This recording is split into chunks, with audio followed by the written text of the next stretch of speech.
শোনাই শোনো আয়ুব নবীর করুণ ঘটনা, সঙ্গী সাথীরা চলে গেল থাকলো রহিমা।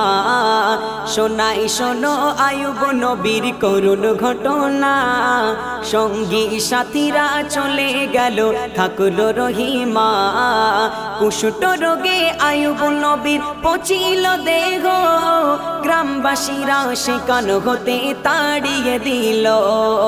স্বামীকে নিয়ে বিবি তখন যাই অন্য গ্রামে, সেখান হতে তাড়িয়ে দিল চলে গেল জঙ্গলে। কত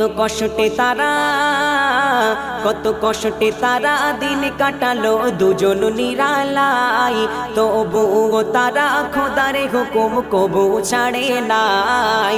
শোনাই শোনো আয়ুব নবীর করুণ ঘটনা, সঙ্গী সাথীরা চলে গেল থাকলো রহিমা।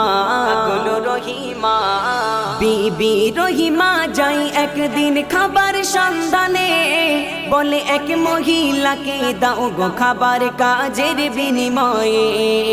মহিলা বলে আমি তোমাকে দেব যে খাবার, দাও গো যদি এক গোছা চুল তোমার ওই মাথার, দাও গো যদি এক গোছা চুল তোমার ওই মাথার। কেঁদে বলে বিবি তখন এটা পারবো না, আমার স্বামী চুল না ধরে উঠতে পারে না।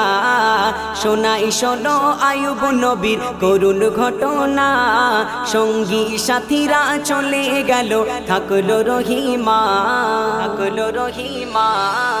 নিরুপায় হয়ে বিবি রহিমা চুল কেটে যে দিল, ক্ষুধার তো স্বামীর খাবার তরে কিছু খাবার নিল।